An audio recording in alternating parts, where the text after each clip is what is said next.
And I had a patient back in Kansas who told me this like 10 to 15 years ago. There were studies done where they took depressed rats and non-depressed rats and basically sucked out the poop of the depressed rats, put them into the non-depressed rat, and then alternated the microbiome.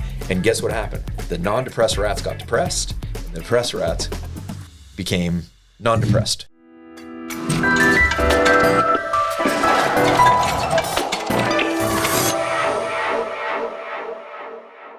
What's going on, Sarasota? My name is Brad Hannon. Trey Martell. Felipe Colon. And we've got one of our first repeat guests on today. But before we introduce our guests, I just wanted to point out something that you may have noticed. We're in a brand new studio here. Dr. Rob was in the old one. What do you think about the new studio? It's amazing. I walked in and there was like pictures of me everywhere. So anywhere there's pictures of me, I want to be. There's pictures of Rob, but there's also an imprint from all of our sponsors who helped make this whole thing possible. So we wanted to give a quick shout out to Tweeds, Food and Beer, as well as Tominator Law, because without those guys, none of this would be possible. So we hope you love the new studio. We're loving it, and we're looking forward to having more amazing guests in here, like the ones we have today. We've got Dr. Rob and Shannon Jones. What's going on, guys? Good to see you. Thanks for having me back. Yeah, first repeat guest, but we really just brought you in to make your wife feel comfortable, so we could put the spotlight on her. I know. I'm just the conduit to the smart one of the family. That's all. There you go. Exactly. Totally your daughter and your wife? Yeah, well, exactly.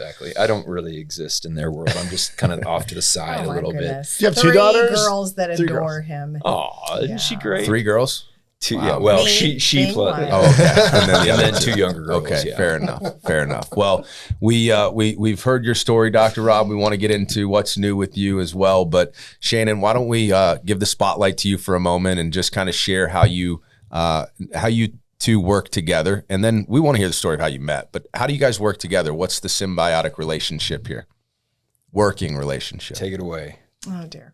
Okay, well, it's kind of changed over the years. Now that the girls are grown, we kind of are more symbiotic. We are synergistic together, which has always really kind of been what we've always wanted to do, is collaborate. So we are starting a podcast ourselves. I love it. Not older, and we have an app, and so everything we do is together now. Amazing. I have patients that I see. He has patients he sees. We cross over. So where's your specialty like? Because we know he's that like aggressive back adjuster, back breaker that you see like on Instagram. Yeah, that's me.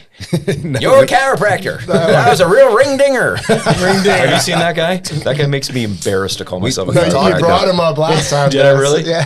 Okay. Who do you like better, that guy or the pimple poppers? I mean, I'd rather watch the pimple poppers. No, I'm into the back cracking a little bit. I kind of dig it. And what happened is I was watching so much of that at one point, they started feeding me the pimple popping. And that's just not for me. That's where you draw the line. Yes. No, thank you. That's weird how the algorithm works. You can watch one thing, and then you're seeing cat videos for the next 2 weeks. That's exactly it. Yeah, it works in your favor though. You got a great following. So what? What? Oh, it's okay. Oh, Shannon. That's perfect. Did you hear what she said to me before? She goes, "Did you put your phone on Do Not Disturb?" Is that like a medication alarm? Like, all right, it's time to take the sub, you know?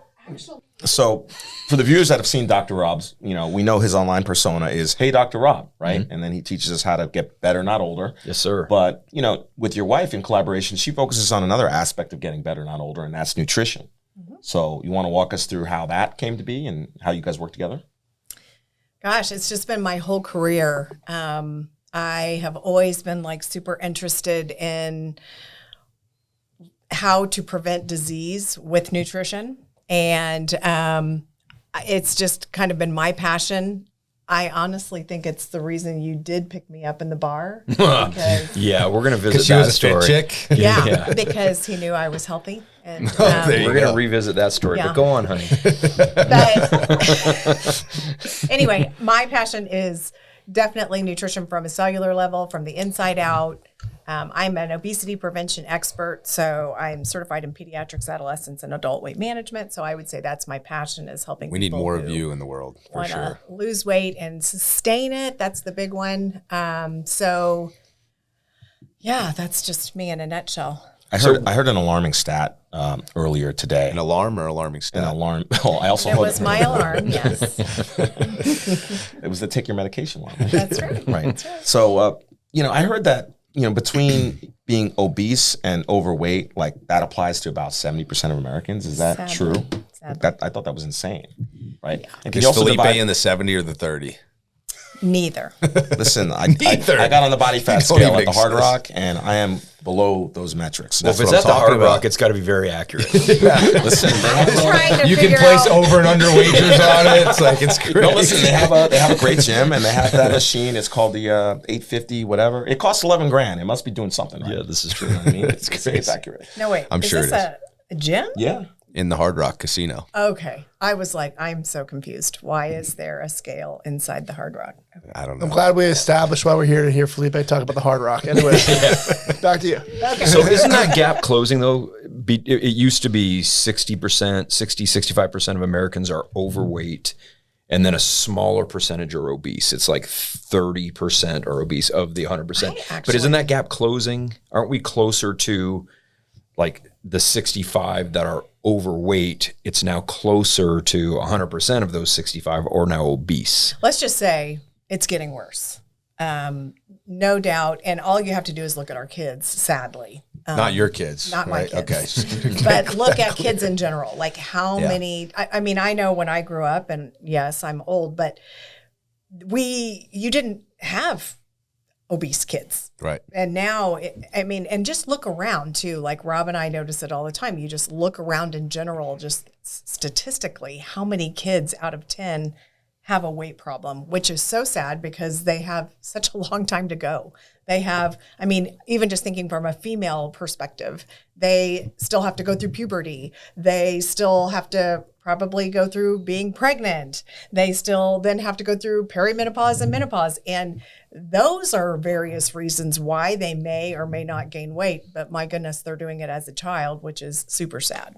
Yeah. The foundation is already laid for an unhealthy life. Do you remember you were telling me something about the metabolism of fat? I forget, it was like a 12-month period to lose weight because your fat cells are programmed.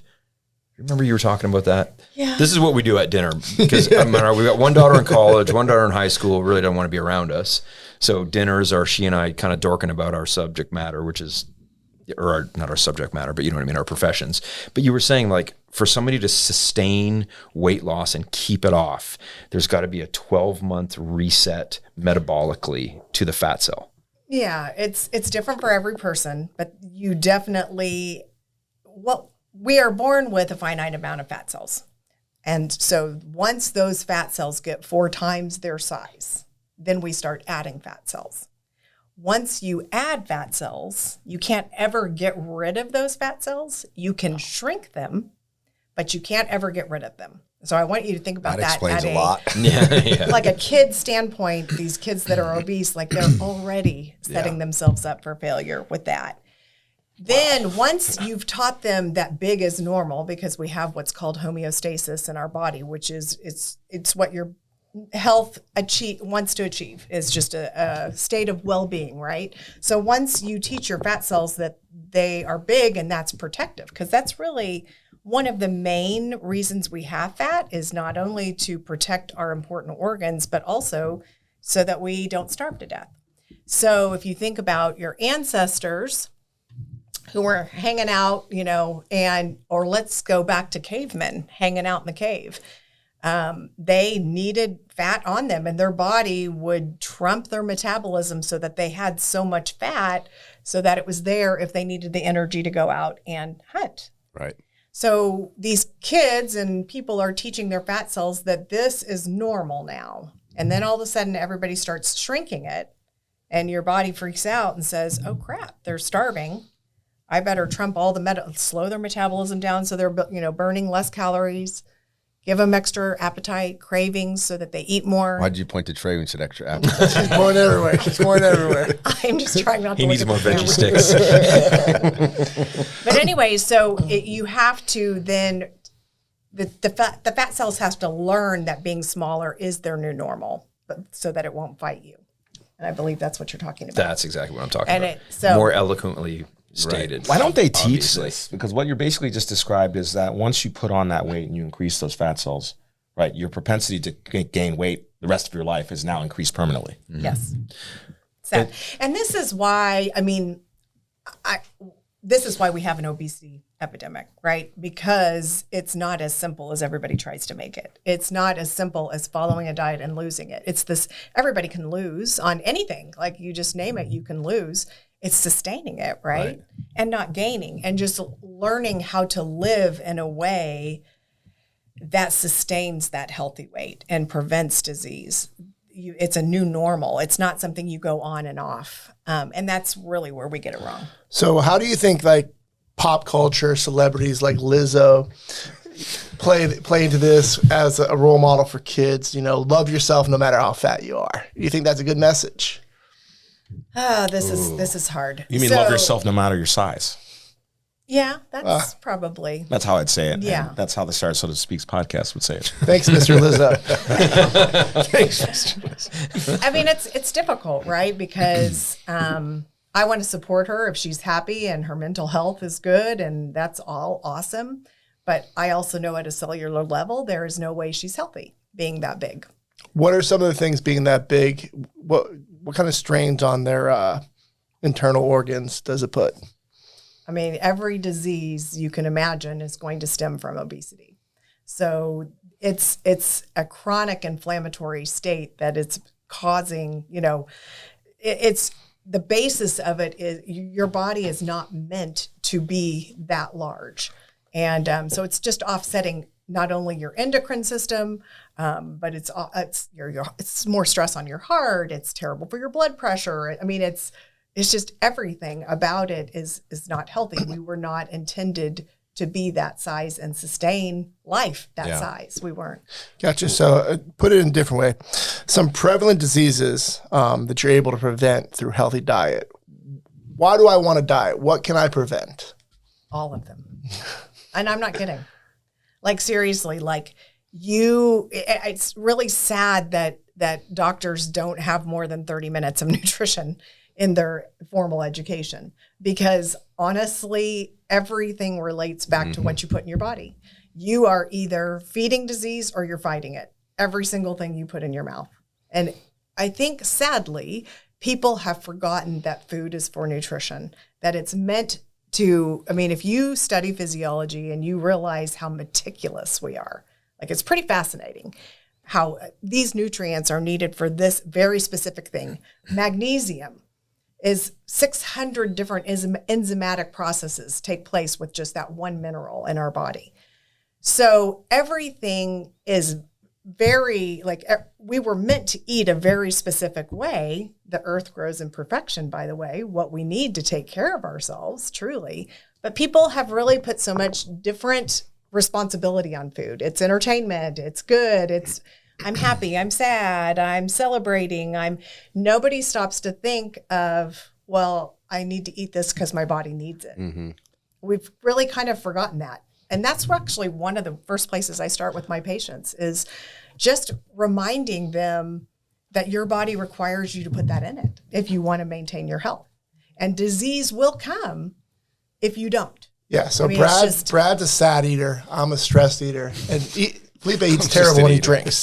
That's his thing when he gets drunk. I don't know what you're talking about, Trey. I don't. You know, I am curious though, because we've made light of a serious topic, and you kind of have to, right? I mean, we like to have fun here, but it is a serious topic, obviously. Disease, obesity, all of these things, and how they're tied together. But how do you approach? I mean, your marketing campaign can't betray, like, your roof better be strong, like, don't be fat, you know, like it can't be, your marketing cannot be that message. So like, what is your approach to, you know, I mean, obviously people are coming to you, so it makes it a little bit easier, right? You're not like meeting somebody at dinner and you're like, you know what, you should really be a client of mine. I focus on nutrition, but I like, lost a job over that, by the way. What? That's a great story.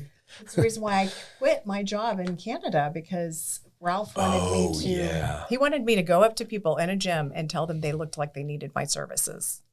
Here's my card. And I was that's for real. It's a real true story. not doing that. And this person was the boss of something? He and had this kind of attitude? He owned the gym. Wow. Yeah. You know. Okay, so either way, anytime if somebody was to approach you, regardless, like they're at least they're taking that step, so they're aware of it. You're not pointing out something they don't know, but you still got to, I mean, you're still walking a thin line there, I feel like at times. So do you have to be careful of the way you talk about these things? Do you or do you just hit it head on? Like, what's the approach? Gosh, it's just so, like depends. Like kids, teenagers, totally different. It's all about nutrition and health and family. We're all going to change as a family. And, you certainly don't want to bring up weight and, all of that. For an adult, as you said, they're mostly coming to me because, I try to establish, are you here for aesthetic reasons? Are you here because you're concerned about your health? Are you, because... Is it all of the above? Right.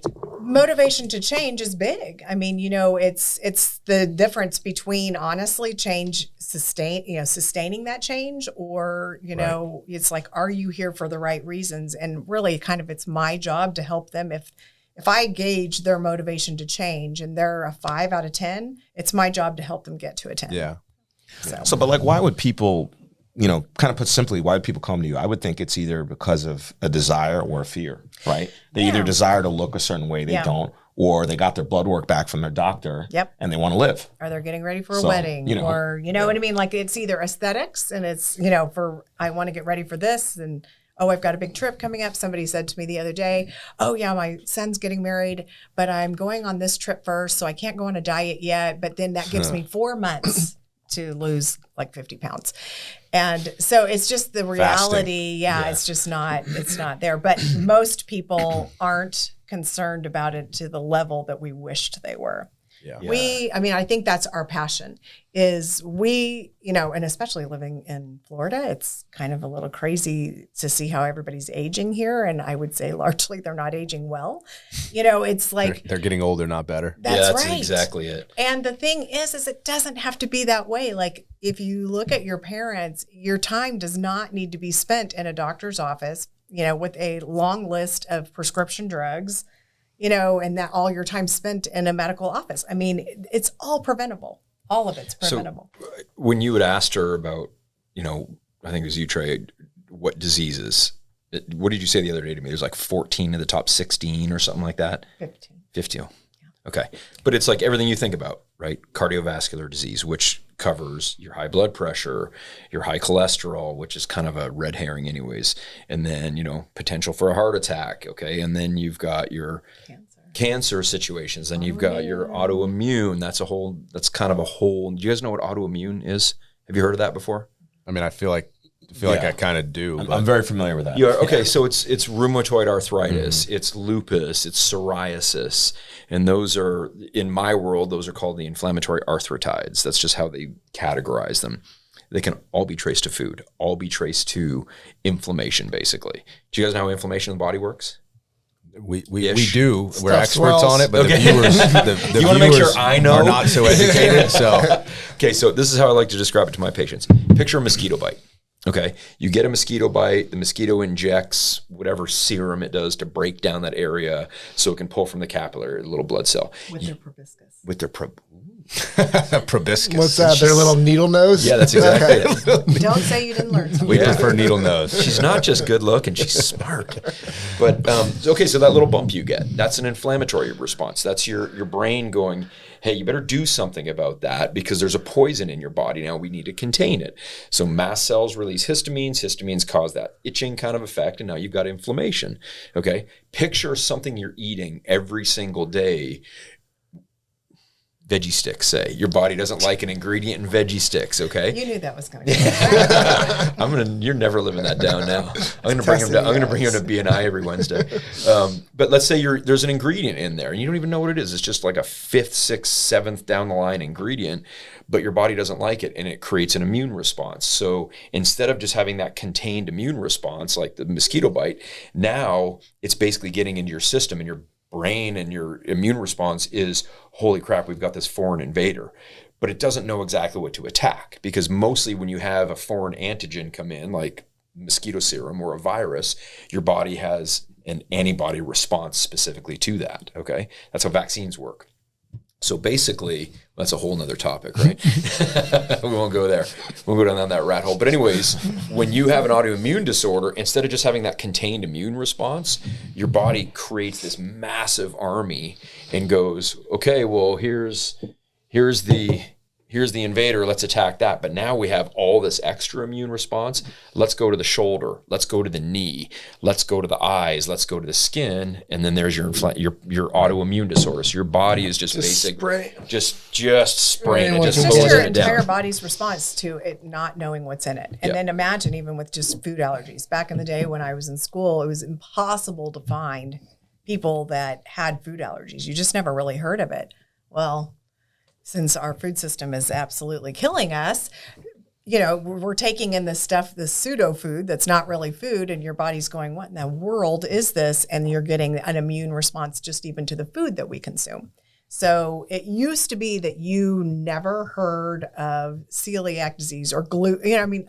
Honestly, you cannot find this back in the day when I was studying. Now it's so much more prevalent because of the junk that they're putting in food. So the interesting thing I heard recently is it's not just the rise in autoimmune disease and allergies and all those types of sensitivities and conditions. It's also mental health issues. Yeah. Do you delve into that at all as well? I know there's been some books written about that. Yeah, it's not really my scope of practice. I definitely refer out for stuff like that. But, a lot of what we do affects mental well-being. A lot of what, exercise is a big one. Correcting vitamin D is a big one. So a lot that we do definitely coincides. However, if somebody is truly struggling, that's something we refer out for. Well, I was mainly referring to the connection between the gut and the brain. Oh yeah. There's a ton of studies actually. What is it, the vagus nerve? Well, this is more microbiome. Do you know what microbiome is? Can you explain it for people who don't? Biomes. It's the small, tiny biomes. Trey is so smart. He knows everything. So it's basically the thousands upon thousands upon thousands of gut bacteria. Trillions. See, smarter is. Clearly the better half. Trillions. But it's in our GI system, in our gut, and basically it doesn't just break down food, but it helps with a ton of body processes. And I had a patient back in Kansas who told me this 10 to 15 years ago. There were studies done where they took depressed rats and non-depressed rats and basically sucked out the poop of the depressed rats, put them into the non-depressed rat, and then alternated the microbiome. And guess what happened? The non-depressed rats got depressed, and the depressed rats became non-depressed. So what are you saying? We should extract our shit? I'm saying no, but it's a therapy. That's why you feel so good. Yeah, exactly. That's what I would say. No, but there's literally it's not allowed in the U.S., but I think they do it in Britain. But it's called fecal transplant. Fecal transplant. They're doing fecal transplants in people who have chronic gut issues. They're microdosing it for people who have depression. So they're tying the microbiome to depression. So yes, to answer your question, yes, a huge difference. I did not expect this to go there, but that's very interesting. Let's talk poop. No, but there's a ton of research, and they also studies have been done where they took fat rats and non-fat rats, switched out their microbiomes, and their body composition changed. Skinny got fat, fat got skinny, and basically, so they're showing now that yes, to answer your question, good food feeds a healthy microbiome, which will help your mental health. Food feeds your microbiome. They call it your second brain, truly. Mm-hmm. They are now tying your microbiome to almost every disease that there is. And they just continue to learn more and more and more. Back when I first started over 30 years ago, it's not something that we talked about. Mm-hmm. But now it's impossible, and most of it's because the supplement industry has trying to sell their probiotics, but that's why we're hearing about it more. Yeah. Hey, we're having a great time here getting to know Rob and Shannon, talking nutrition and diet. We want to jump into the next segment, rapid fire questions fueled by food and beer. I'm Dr. Rob Jones. And I'm Shannon Jones. And this is Rapid Fire. 10 random questions. 10 specific answers. Nothing off limits. This is Rapid Fire, fueled by food and beer.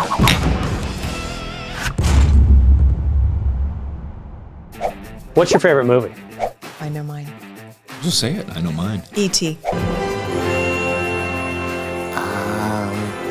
be right here. The Incredibles.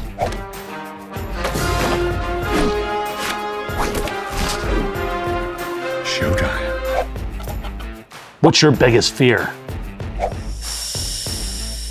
Gosh. Clowns.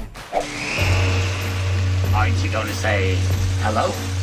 No, you're not scared. I'm of not much. really scared. She's of definitely much. not scared of me. No, not at all. She's fearless. I'm fearless. I ain't afraid of no ghosts. Dog person, cat person, dog person. Cats suck. Which one do you like? Dog, definitely. You have chosen wise. If the machine existed, would you time travel or teleport to anywhere in the world? Ooh, I think time travel. Time travel. Next Saturday night, we're sending you back to the future. If you could live the life of anyone for a week, who would it be? Part of me wants to say Gilligan so I could be on an island by myself. Is that your final answer? Kelly Slater, pro surfer. I mean, I'm terrible at this. I don't know. Oprah Winfrey.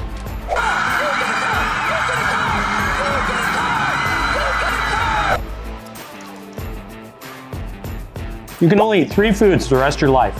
What are they? Lasagna, pizza, cheeseburgers. I would want Rocky Road ice cream. I would want pizza. And I would want chips and salsa. What's your favorite roller coaster? And have you ever eaten a cheeseburger when you rode one? No and no. No, never, hell no. What's a skill you don't have, but wish you did? Nunchuck skills. Ah, a fellow chucker, eh?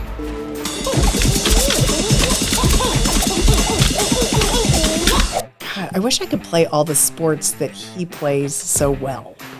Because I want to beat him. All I do is win, no matter what. Who's on your Mount Rushmore of athletes besides LeBron James? Wayne Gretzky, Michael Jordan, Roger Federer, Patrick Mahomes. Ditto. We watch the same sports. Would you rather be invisible to anyone that sees you, or would you read people's minds? Read minds, 100%. Oh yeah, read minds. I'm gonna read your thoughts.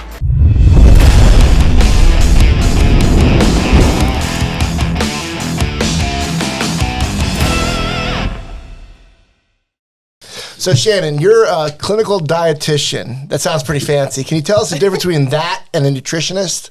Yeah, so diet, and especially to your point, there is a lot of different people trying to be experts on social media, so I think it's good to know the difference. If you're a dietitian, you actually have a degree in nutrition, so I have a bachelor's in nutritional sciences.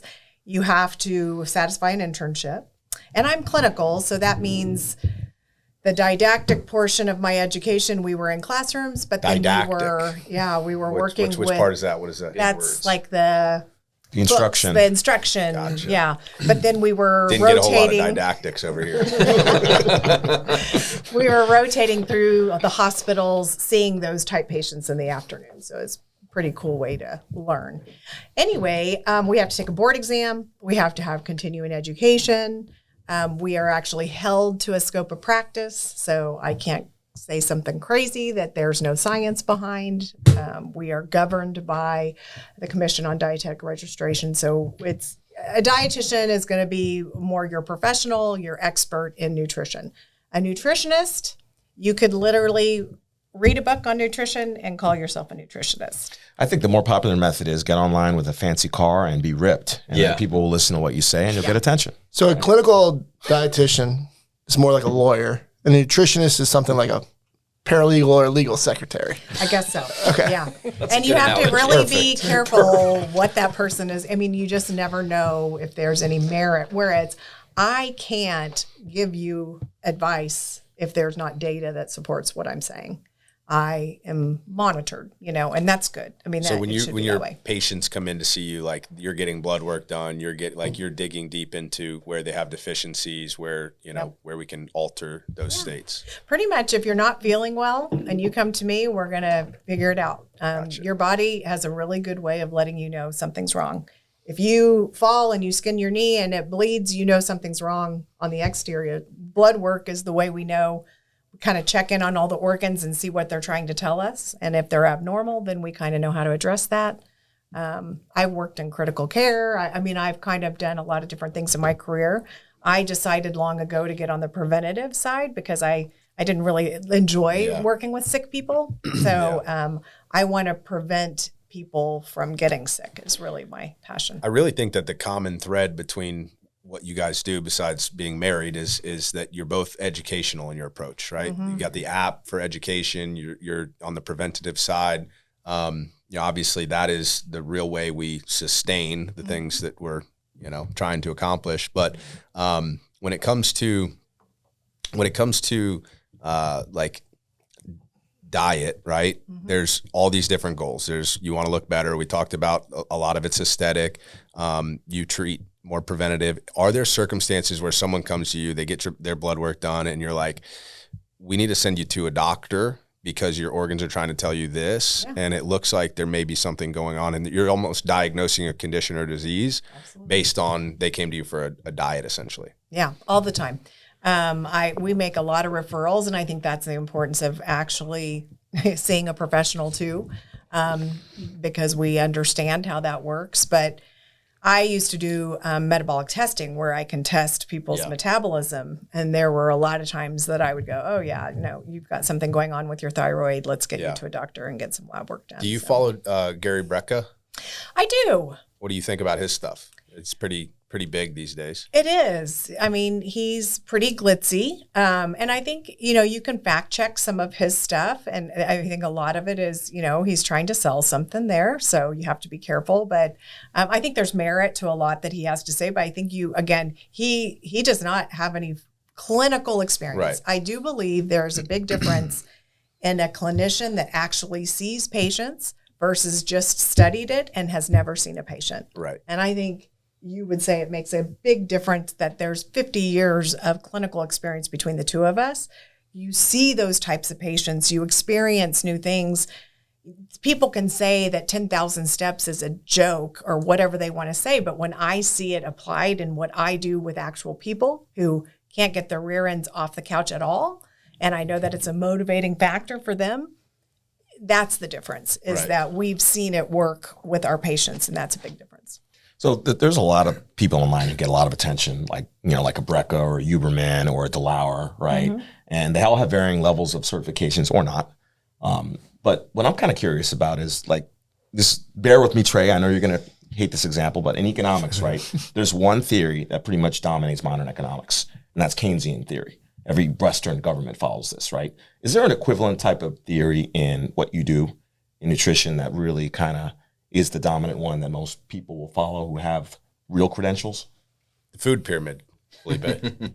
You're stealing his question. That's a tricky question, right? Because or there are a few, or you know what I mean? Because I feel like usually there's one or two, and then there's the outliers, and there's in any field. Yeah, I don't want to answer this for Shannon, and I won't, but I can tell you in my field, there's so much noise now because of social media. I don't know if I coined the phrase, but I used to say it to one of my friends back in Kansas all the time, is nobody's an expert anymore because everybody is. Right. You can literally sound really good on a microphone. Start a podcast. And you can start a podcast, and you could be a roofer, and if you're good looking and sexy and talk up a good game, you could be the best roofer in Sarasota. Hell yeah. Please don't feed the bears. I dig it. But you know what I mean? So it's course. really hard to wade through that. But that also comes in from some of the government stuff. Like you said, they've recently changed the food pyramid, right? But no, we've tried to change it a million times. I mean, it's all what the government is subsidizing, and that's kind of going to be what they're touting. I would say largely I practice more integratively and functionally, meaning, and this is really kind of how Rob and I are super synergistic, in that your body is telling you something when something's wrong. You can go to an allopathic doctor, which is your MDs that are trained now, normally as medical students, and they will mostly put you on a prescription that's going to address the symptoms that you're having. Right.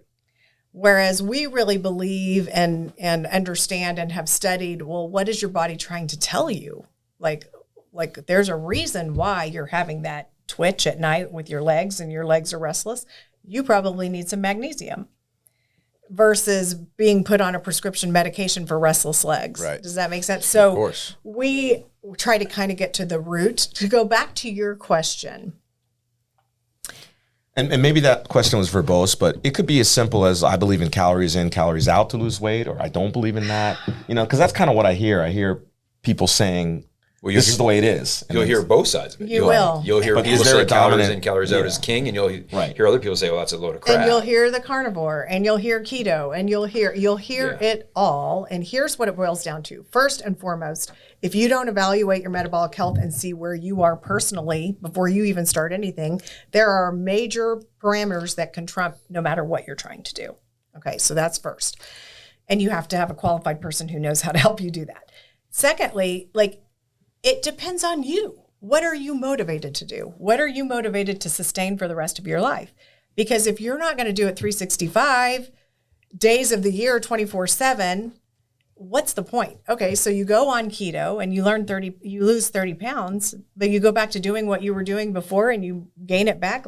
That was a waste of time. Right. So it's all about figuring out what's going to work for that individual person. However, I will say that my protocol, my part of the Get Better Not Older protocol was written where I take a step back and I go, okay, there is a lot of noise out there.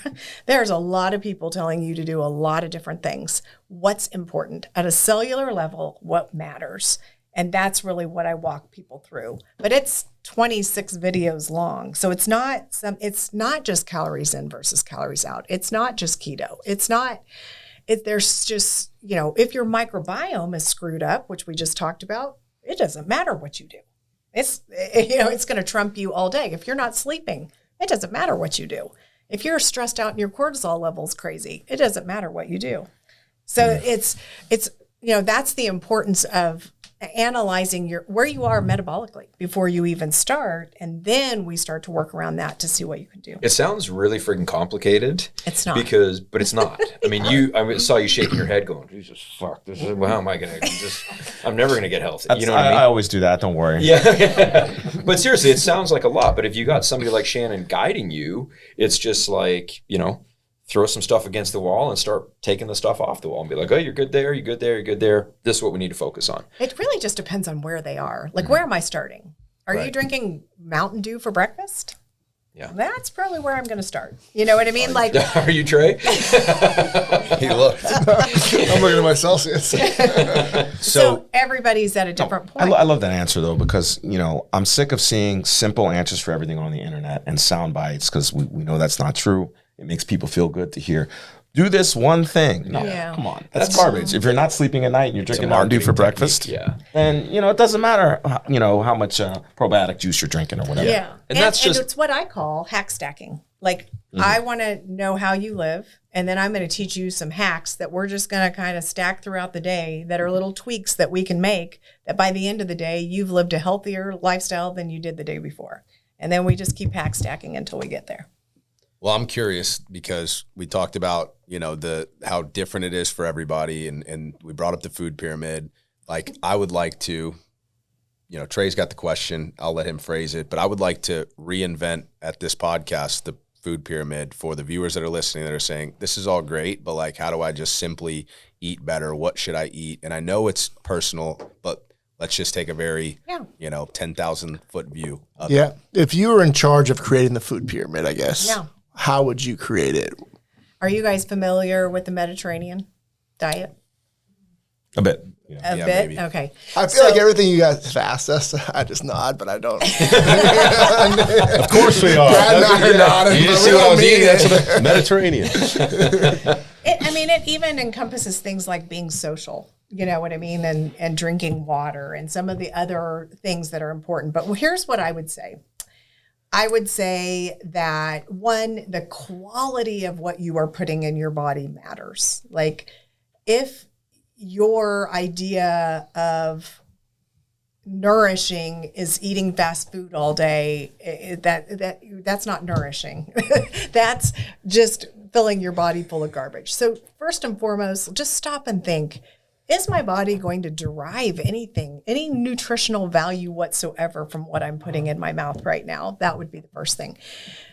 I would say protein is one of the bigger things, and the quality of the protein is huge. And Rob, chime in anytime here. Good fats, right? Like the way I tell my patients to eat is start your plate with protein, 30 grams, or is depending the on your minimum. size and all that. Yeah, but I would say 30 grams minimum across the board. He would be more 50, 60 per meal. But start there, and the quality of your protein matters. Half your plate veggies, right? Because that's going to be what fuels all those microbiome. Remember, and we didn't really talk about this, but you have enough bacteria in your body to fill a tennis court, the surface of a tennis court. Those guys like fruits and vegetables. Okay, that's how that's how you nourish them, is the byproduct of the digestion of fruits and vegetables. Okay, so you've got to, that's where you're taking care of your microbiome, is on this side of the plate, right? Have a serving of good fat. What's good fat? Well, avocado. That's right. Olive oil, So then cashews. Exactly. Stuff like Nuts, that. seeds. You take, and so then it's just a matter of, okay, so if you tell me I absolutely love cheeseburgers. All right, let's deal with that. Let me show you how to convert that into a healthier way, just based on the products that you're, buying, and turn that into the quality that you're putting in your body. And then, okay, so we talked about the protein, half the plate veggies, a serving of good fat, okay? And all of that, by the way, is going to help you feel fuller, faster, for longer. It's going to mimic what those weight loss medications are doing. And as far as water goes, this a lot. is going to sound kind of gross, but your urine should just barely be yellow. Because I can't tell you, I don't know how much you sweat. I don't know, you know what I mean? But to know that you're properly hydrated, it should just be barely yellow. But most people could probably benefit from a gallon a day. Like if they drink a gallon of water, they say more than your likely okay. weight in ounces, like whatever, however many pounds you are, is how many ounces. So the looking at urine thing, I was taught it should look like lemonade or Chardonnay, right? That's about right. That's about right. I don't know. Simple hack. I like these things. I've seen dietitians before, Trey. So this is why. What looking at urine thing is something I'm a big fan of. Is that you hit it. Well, the whole Mediterranean thing is basically, food that is basically out of a garden. It's not processed. The meats are good quality, whether it's beef, chicken, goat, whatever, it's good sources of fat, olive oil, and that's just based on some of the research that has been done in those blue zones, which I know people try to debunk that a little bit. But if you look at spots like love blue zones, I think I brought that up on the podcast before. Blue zones, yeah. It's fun. The guy, we just watched the Netflix thing on it because he wrote the book like 15 years ago or so. It's old, but he came up with a Netflix thing, and of course he's got to push the whole vegan thing, and it's a little bit more. They're eating way more vegetables, and it's so much more multifactorial. But Okinawa, Japan is one of the blue zones. I think it's Loma Linda, California. Somewhere in Italy, Sardinia, and then somewhere in Greece, Costa Rica, and then Okinawa. And Okinawa has something called, I think it's called Ikiga or Ishiga. It's a term that means purpose for the day. Mm-hmm. And part of kind of what Shannon was talking about before with being social and active is basically the Okinawans are very community oriented. So when somebody's old, they don't just kind of let them rot away. They literally have a purpose. So whether they go hang out at their local podcast studio and give each other crap for a couple hours, or you know what I mean, or they tend to their gardens and their family and friends come over to have celebrations with them. That's a huge part of the blues. They also don't have nursing homes. Yeah, right? Exactly. But they live and move well, and that's where I come in. I say this all the time since moving to Kansas, and you've been to my place before. I'm in a retail space, and I got a big front window, and I see people walking by all the time, and they don't look that old to me, but they're all hunched over and they're shuffling. And I think that is a major, everybody sits up straight. How dare you? Been trying the whole time. Yeah, how dare you be comfortable in your chair? But that's a major failure of the medical system. It's just, okay, we're just trying to keep people alive with medication or whatever else, and we're not teaching them to move better. But if you teach people to move better and exercise right and have a foundation of strength, and there's a whole body of research now on muscle, basically. The more muscle you have on your system, the more metabolically active your system is, the less chance you have of falling. There's cancer research now that shows you have less chance to get a tumor. But if you do have a tumor, there's a greater chance of getting over it more quickly, the more muscle mass you have. So it's when you see these poor older, what did I miss? I flexed. Don't you make me feel bad about myself. But you see these older people who, again, they don't look that old to me. They're maybe in their 60s, early 70s, but I've got patients who are killing it in their 70s. They're playing tennis and they're weightlifting. I've got some of them as, they come out and work out with me. And basically, they're getting better now older because they're moving, basically. They're not just like shuffling along, waiting to fall over and die, basically. When you first came here and you said the get better, that older thing, I didn't really understand it as well as I do now, because I know doctors are telling their patients now, hey, how active you are now is going to dictate how active you can be later. 100%. So like you said, putting on that muscle is going to prevent disease. It's going to give them more mobility. Yep. That's what the concierge doctors are telling people. It's also really hard to put on muscle when you're not moving well, right? Yeah. So like if you wait until you're already not moving well, you're rehab now. You're not right. You can't build. That's a good point. That's a great point. So when people come to me, and they're, I don't want to say elderly, but older, I get them moving well first, and then I build muscle on them, because we always say you don't want to build strength on top of dysfunction, because then you're basically limiting a range of motion. It's the whole muscle bound thing it's a misnomer. Like it's just, there's no truth to it.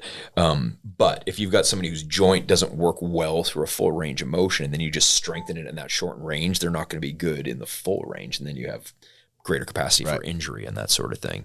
But can I get back to something you said earlier on the cheeseburgers? I'm going to brag on my awesome wife. She knows my favorite food is lasagna, and she usually makes me a lasagna every year for my birthday. I came home from work the other night, and I just smelt this awesome smell. I was like, what is that? And she goes, well, I made you something. And she had one of her lasagnas like in the oven for me. But tell them what you made it of. Oh, I was like, where's it going with this? Yeah. I basically want a new car, so that's why I'm joking. It's just like, so it's all like ground bison, that's the meat that's in it. And I put like double the meat that's normally in there, and organic sauce, because the lycopene that's in the tomatoes it's an amazing antioxidant. But if it's sprayed with pesticide, then that's not great. And so it's just organic cheeses and just cottage cheese, full fat cottage cheese, extra layer of that so you can get, because there's like 30 grams of protein in a cup. So, and she said she put less pasta in it, so it's kind of got a lower carb count, but every helping of it for me is like this big. I did it selfishly because I can't get him full. And I can't eat it. It was just like, have at it. That whole thing is yours. Just eat until you giddy up. Yeah. Yeah. But it's literally like I have a big hunk of this. It's probably got 100 grams of protein in it, and I'm full. And then I don't want to snack later on in the night, because I think the big misconception about eating good is that it's expensive, but it's so much cheaper. Like if you eat simple, it's very cheap. Then you can afford to buy organic food, because you're buying like quality food and not all of these millions of ingredients that are, 100%. I was going to say, a lot of people, we get this a lot. Like when we lived back in Kansas, we were in a football town, which actually, it was bad for years, but a basketball town. It's a basketball town. We won the championship in 2022, but anyways, the football team's getting better. But anyways, tailgates, we'd always go to tailgates because it was fun.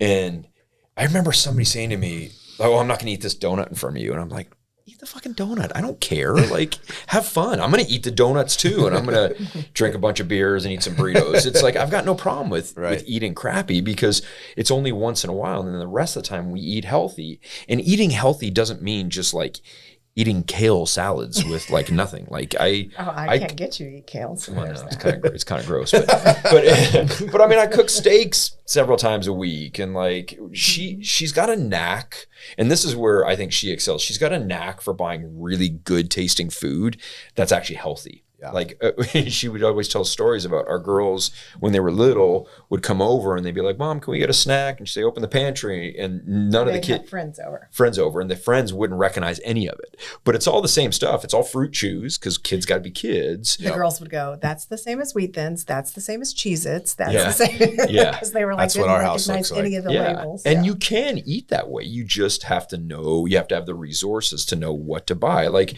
Caleb that you had in here, he does all my filming. So he comes to my office every Wednesday, and he told me that we were doing something, and he said, "Hey, can you go grab the microphone from my little pack?" And I noticed he had a little pack of Welch's like fruit chews. I mean, those are freaking good, though. They are good. Those are freaking good. But so I said to him, I was like, "Caleb, what's this for?" And he's like, "Well, I'm going to play volleyball afterwards." And I was like, No. So we go to Costco. Did you get the Antes?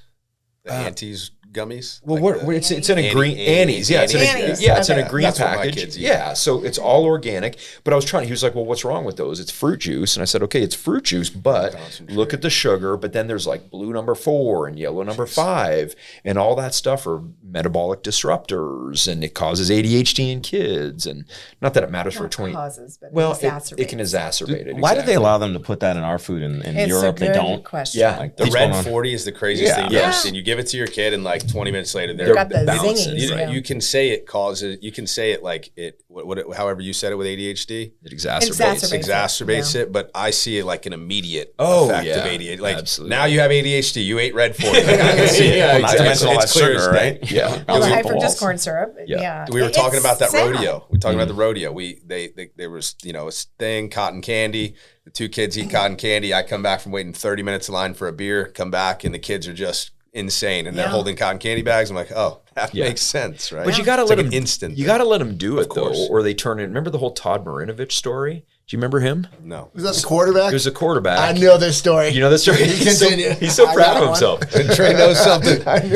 So he was groomed to be a left-handed quarterback from the age of 3. He got into USC. This is in the late 90s, early 2000s. Started as a freshman, had an amazing career at USC, and then was a first-round draft choice by it was either the LA Raiders or the Oakland Raiders. I can't remember where they were at the time.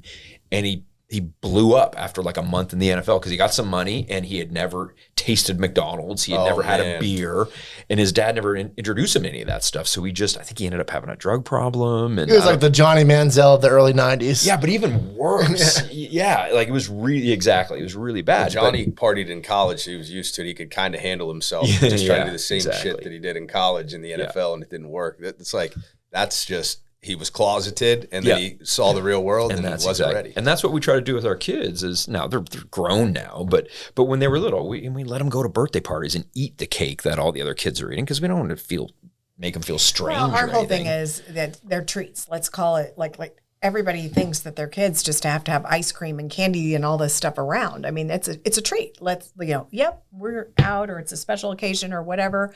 We'll get the treat. Yeah. But we just don't have it in the house. Tell them the real reason you don't have it in the house too.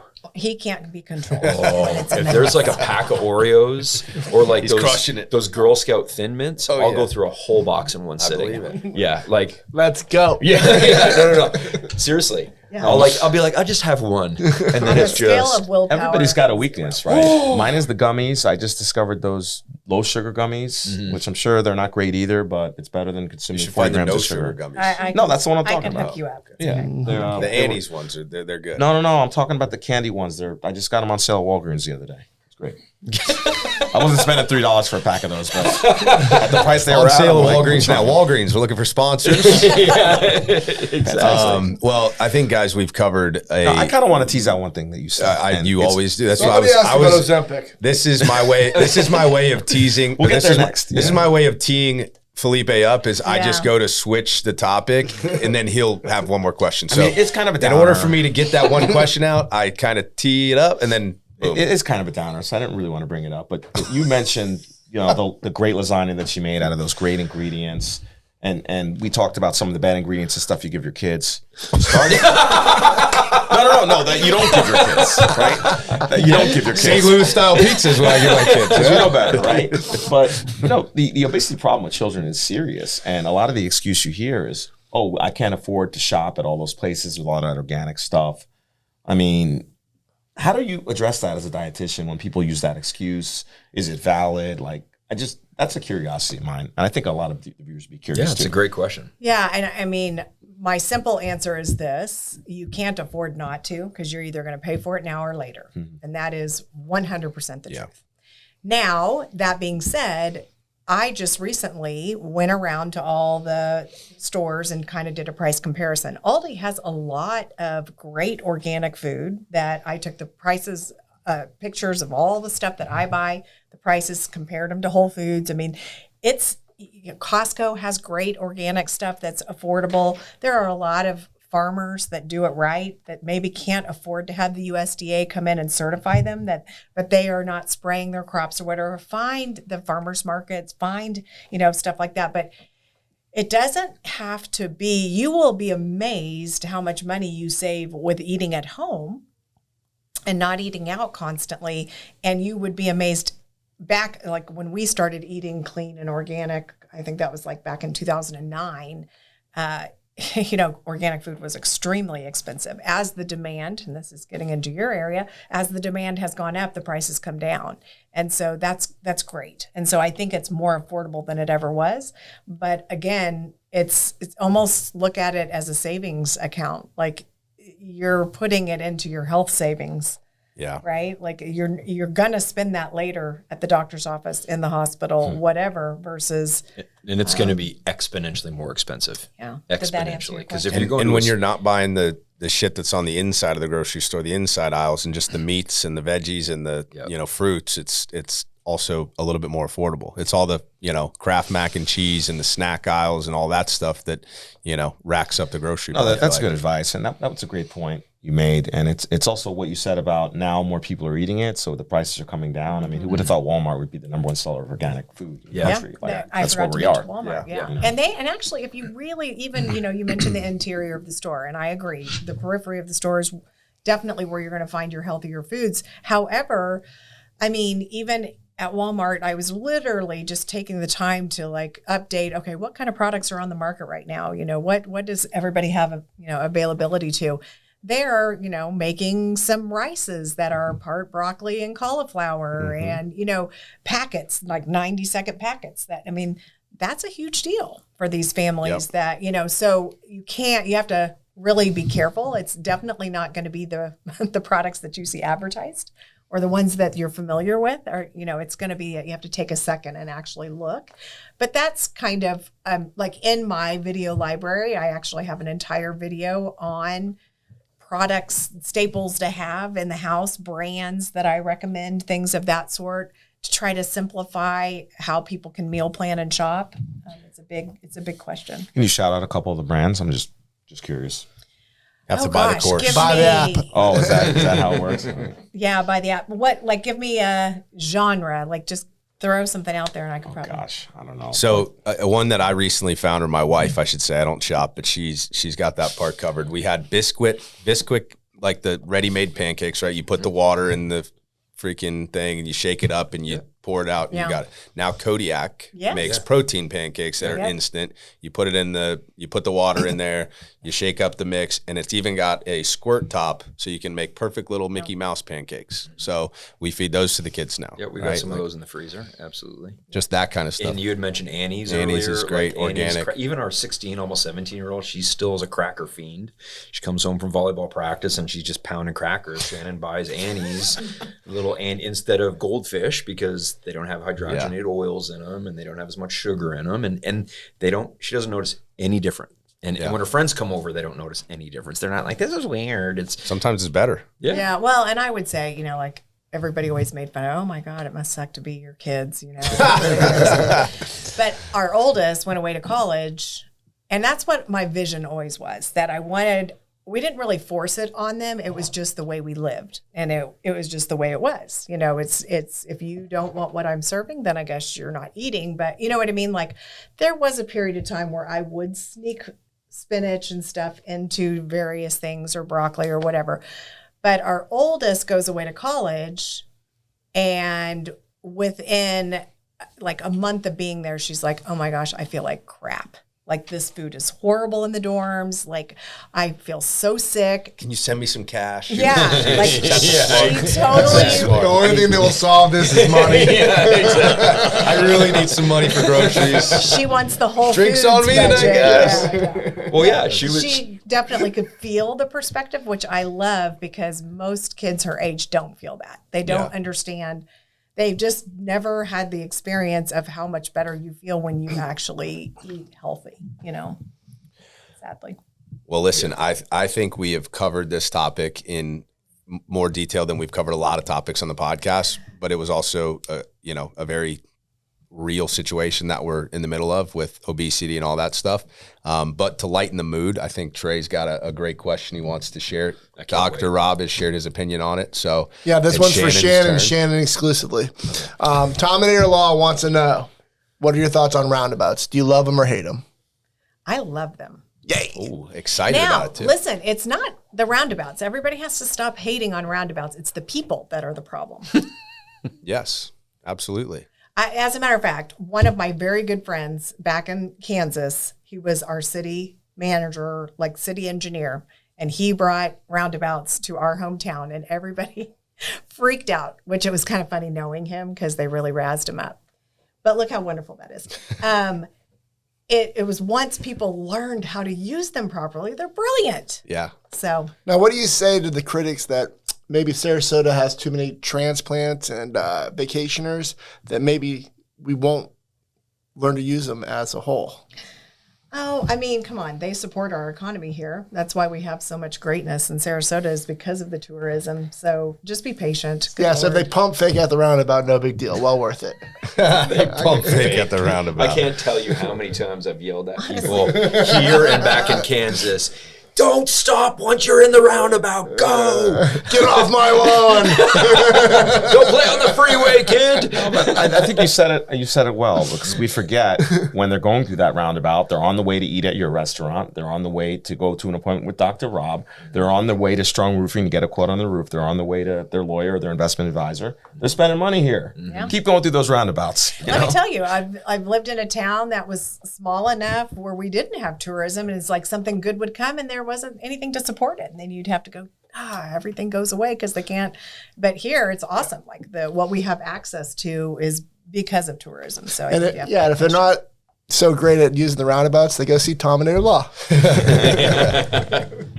Well, you just have to be patient. That's what I would say. Yeah. Especially with the elderly. So I, for one, am going to go see Shannon and get my my blood work done and see where I'm at, because that's always exciting to me. And then I can avoid going to a doctor for treating symptoms. So I'm excited. I think if others wanted to find you, they find you where? I know we got Hey Dr. Rob, pretty simple. Where do they find Hey Shannon? Yeah, so I'm Hey Dr. Rob Nutrition. Okay, Hey Dr. Rob Nutrition. So just add nutrition to the end of Hey Dr. Rob. You can right. find Shannon. I'm sure you post a lot of educational stuff as well. Yes. And really, that's my website.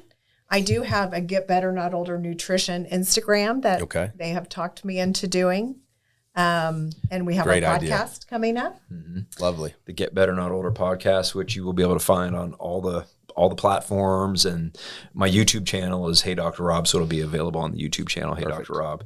But yeah, to the bravery of my wife here, she does not like being on camera, and she did a good job, didn't she? She did an amazing job. I've seen her speak in front of 200 and 300 people, give a seminar, and she has no problem with it. But once the camera comes out, oh, do I hear it? I was completely She was bamboozled. like, how about maybe you just go on tomorrow and I'll stay home. You know exactly what I'm going to say. We talk about this all Well, the time. thanks for coming on. You were wonderful. She did great, didn't she? Yeah, awesome. We usually ask one more question of our guests, and with your background, it's different than most guests we've had. You might have some great insights. Are there other people here in town who who would be a good fit for this podcast? Someone who Sarasota really needs to hear from. Gosh, Rob, what we kind of talked about this on the way here. What would you say? So One of ones Dr. Rob's already said though. I can't remember who I said last. Oh, I remember I said the name of the individual who used to run my social media, but that's no longer. Trey knows the story on that one. We won't iterate that story. But actually, there's a really, really cool guy his name is Mark Christiani. I could get you guys connected. I think Trey, you know him from the football days. Yeah, right? he played for Venice. Yeah, he played for Venice. He played D1 football. Tried to make it in the NFL, and that didn't work out. Became an Army Ranger. Never talks about it like most superstar badasses don't. Now he's the head strength coach at Riverview. I think we talked about him. Yeah, but the thing about him we'll cut is, that part. Don't worry. Yeah, okay.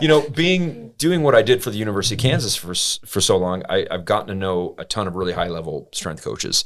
So my good friend Jonas is at North Carolina for basketball. My good friend Andrea is head of women's basketball at Connecticut. So my friend Irv just moved from Miami over to Tennessee.